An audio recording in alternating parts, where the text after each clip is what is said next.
Hello friends and welcome back to exam Marathi academy.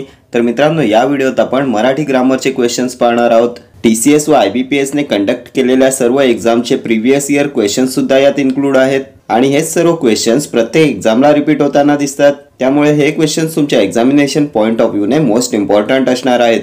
तर start करूया। झेंडूची फुले हा कोणाचा काव्यसंग्रह आहे? अनिल, प्र के अत्रे, वसंत बापट, वारा कांत। झेंडूची फुले, तर हा काव्यसंग्रह आहे प्रल्हाद केशव अत्रे यांचा, ऑप्शन बी।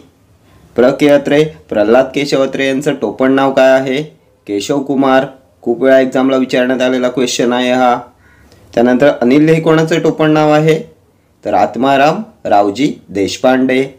त्यानंतर वसंत बापट यांचा काव्यग्रंथ कोणता आहे? तर बिजली। प्रीवियस इयर क्वेश्चन आहे, ठीक आहे। नेक्स्ट क्वेश्चन, माऊलीच्या दुग्धापरी आले मृगाचे तुषार, उपमेय ओळखा।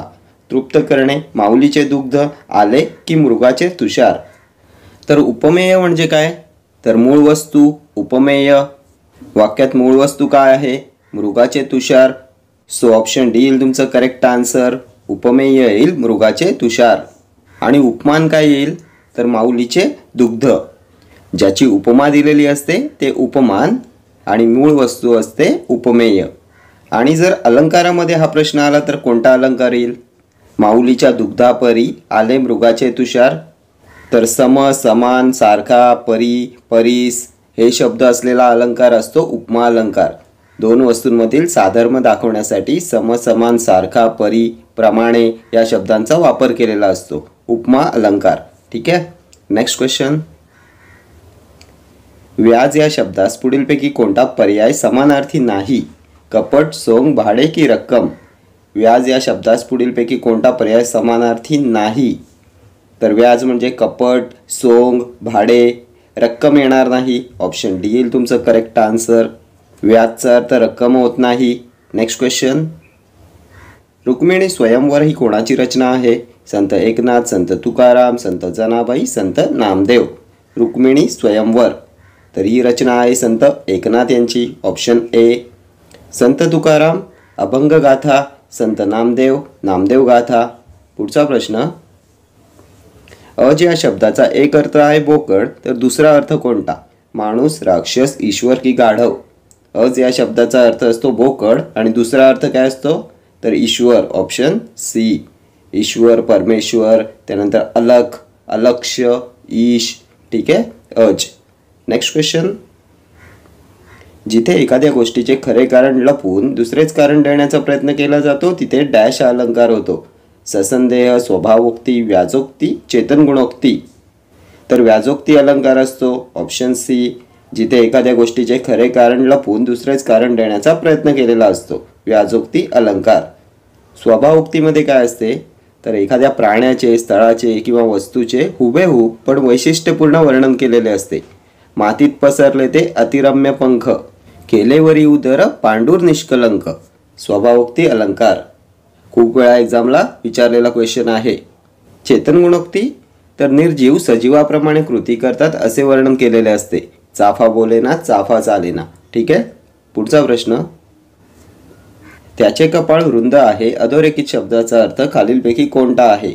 कपाळ या शब्दाचा समानार्थी शब्द, तर कपाळ म्हणजे भाळ, कपाळ, ललाट, कपोल, निढळ। ऑप्शन ए येईल तुमचं करेक्ट आन्सर। पुढचा प्रश्न,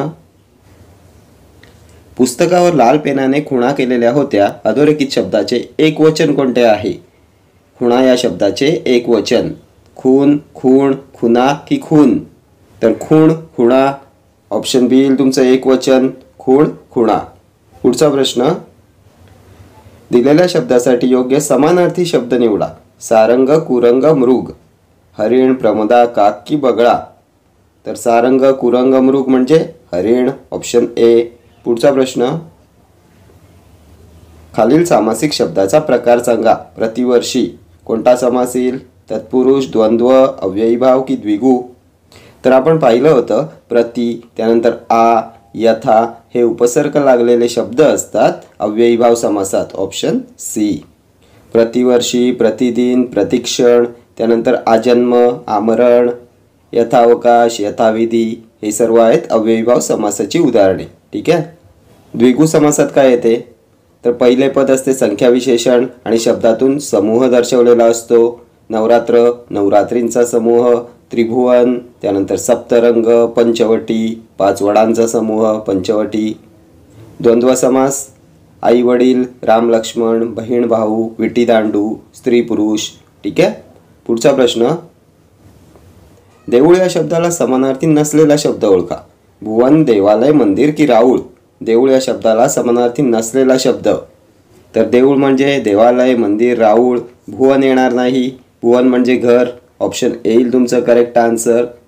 पुढचा प्रश्न, प्रयोग ओळखा. हेमाचे पुरण वाटून झाले. कर्तरी, समापन कर्मणी, अव्ययीभाव की पुराण कर्मणी. हेमाचे पुरण वाटून झाले तर वाटून ऊन हुना प्रत्यय.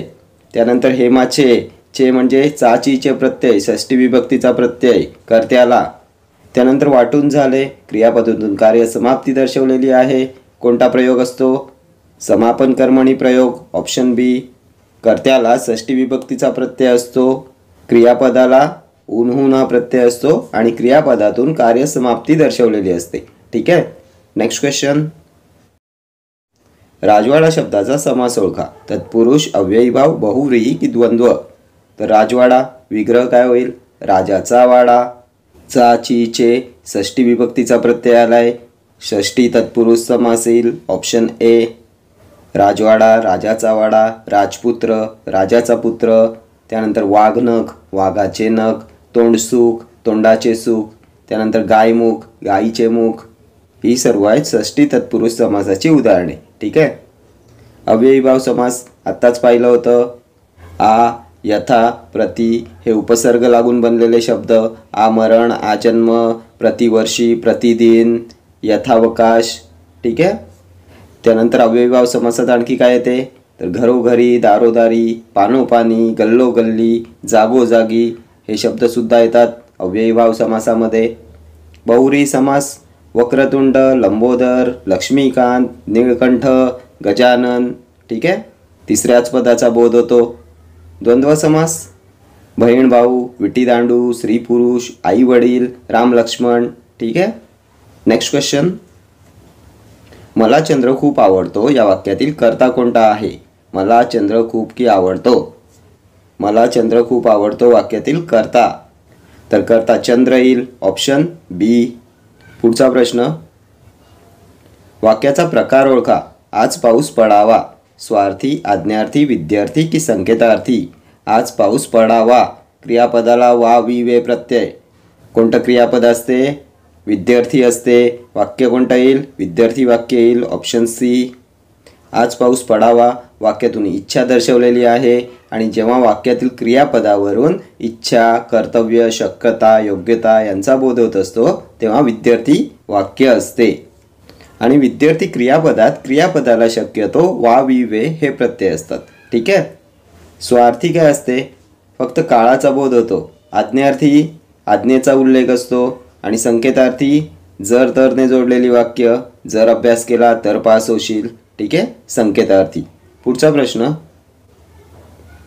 2 पदांतील पहिले पद अव्यय असते व तेच पद महत्त्वाचे असते. हे कोणत्या समासाचे लक्षण आहे? अव्ययीभाव, तत्पुरुष, बहुव्रीही की द्वंद्व. 2 पदांतील पहिले पद अव्यय असते आणि तेच पद महत्त्वाचे. पहिले पद महत्त्वाचे, अव्ययीभाव समास. Option A. आत्ताच आपण पाहिलं होतं आ, यथा, प्रति हे उपसर्ग लागलेले शब्द असतात. पहिले पद महत्त्वाचे असते. ठीक आहे.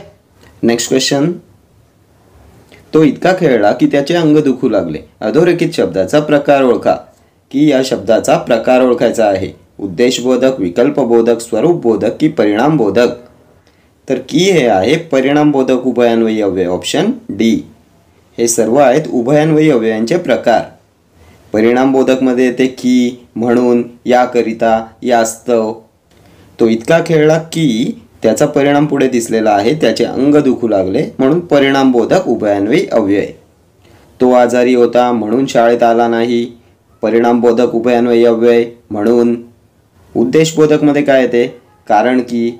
विकल्पबोधक अथवा, किंवा, की, तुला चहा हवा की कॉफी. विकल्पबोधक उभयान्वयी अव्यय. स्वरूपबोधकमध्ये म्हणून, म्हणजे. ठीक आहे. Next question. वादळात अडकलेले लोक देवाचा धावा करत होते. वाक्याचा काळ ओळखा. पूर्ण वर्तमान काळ, पूर्ण भूतकाळ, साधा भूतकाळ, अपूर्ण भूतकाळ. धावा करत होते तर भूतकाळात क्रिया चालू होती, अपूर्ण भूतकाळ येईल. ऑप्शन डी येईल तुमचं करेक्ट आन्सर. धावा करत होते, भूतकाळात क्रिया चालू होती, अपूर्ण भूतकाळ. ठीक आहे. पुढचा प्रश्न. वर, खाली, मागे, पुढे हे कोणत्या जातीचे शब्द आहेत? विशेषण, उभयान्वयी, केवल प्रयोगी, क्रियाविशेषण. वर, खाली, मागे, पुढे तर क्रियाविशेषण अव्यय आहेत. Option D. क्रियाविशेषण अव्ययांमध्ये स्थलवाचक क्रियाविशेषण अव्यय आहेत ही सर्व.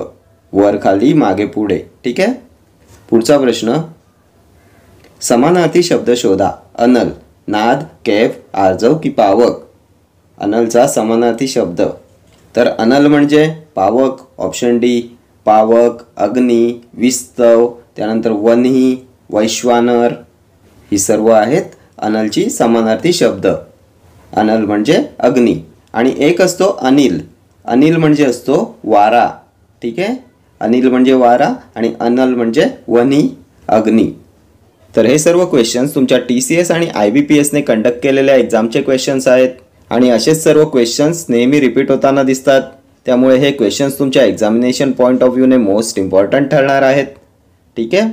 तर या व्हिडिओ इतकंच. भेटूया नेक्स्ट व्हिडिओमध्ये असेच काही महत्त्वाचे क्वेश्चन्स घेऊन. Till then do like, share, comment and subscribe to my channel. Thank you.